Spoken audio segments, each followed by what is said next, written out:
Welcome to Fewer Things Better. This is the place for all of us who are big on goals and short on time.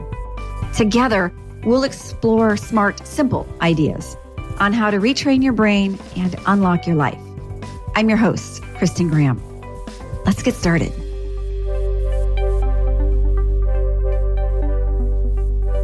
The other day, I was driving around doing some errands and I saw a classic summer scene.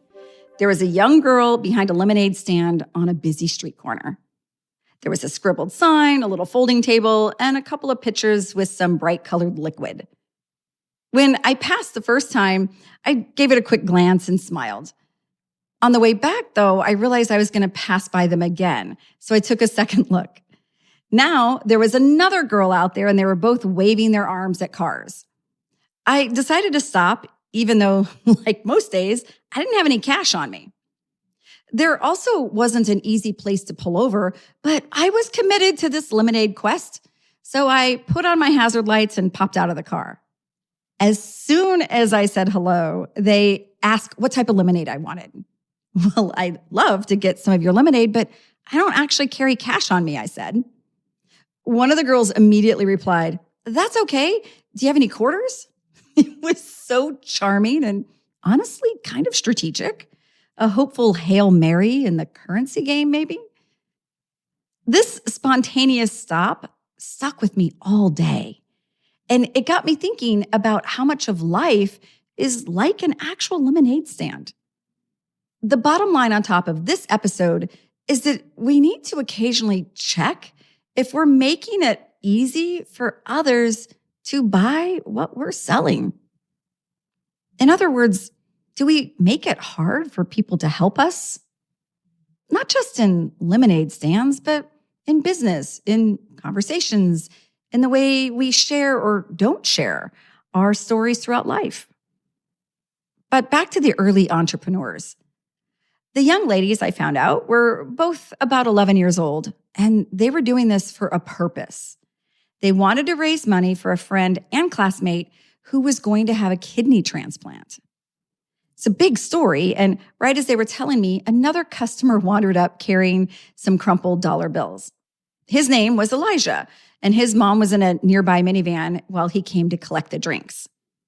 He'd overheard me say I didn't have any money, and he said, "I can buy the drink for you." So lovely. I thanked him and said, I was stopping more for support, not hydration. But I was curious, what made you stop? I asked him.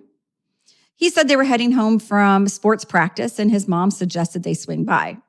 He looked about the same age as the girl, so I asked if they knew each other.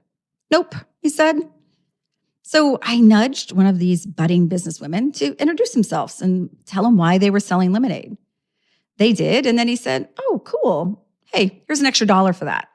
He handed it to them and headed off with a wave.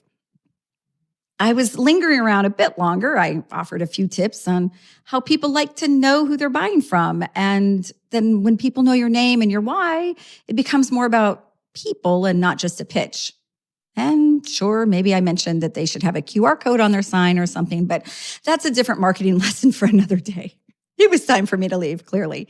And whether my words stuck with them that day, I won't know. But they have certainly stuck with me. I've thought about their pop-up effort many times and about how much it relates to the lemonade stands that we tend to run in our own lives too. We're like this as adults, right? Sometimes we leave our signs half-written, or we only accept one kind of support, or we assume people don't need to know or really care about the reason behind what we're doing. In behavioral science, there's a principle of cognitive ease, which shows that we're much more likely to engage when the effort feels small, but the reward feels meaningful, like buying a glass of lemonade, but really supporting somebody through a medical journey. When we don't share some of that or don't offer that cognitive ease, we can limit how people want or can say yes. And that can include things like payment methods, lack of context, even no parking, etc. We lose or don't think about opportunities for connection, support, collaboration. We may think people are ignoring us, but often they just don't know to help, or they don't know what all you have to offer. Nobody's going to walk up and hand us promotions and opportunities if they don't know that we're actually interested in them. So this is how it goes beyond business, right? It's true in friendships, job searches, even in our recovery from burnout. When we don't name what we need, or we allow multiple ways for people to show up, but we're kind of vague about it, we're unintentionally creating a closed loop and leaving people thinking it's just a one and done. That day, I didn't have $1 to give, but I had some time and clearly a few free opinions. But I'd like to think I was making an investment of a different kind.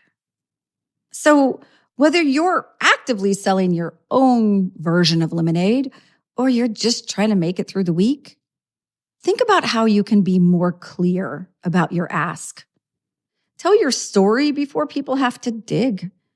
And remember, plenty of people that you know and plenty of those that you don't, well, they're rooting for you and they're willing to support. But sometimes you have to wave them down. Let them hear your story. Find a way that they can say yes. Because help is out there. So is business. So is opportunity. Sometimes we just need to make it easier for help to find its way to us. And on a related note, I now carry a couple of dollar bills with me, just in case. Thanks for listening.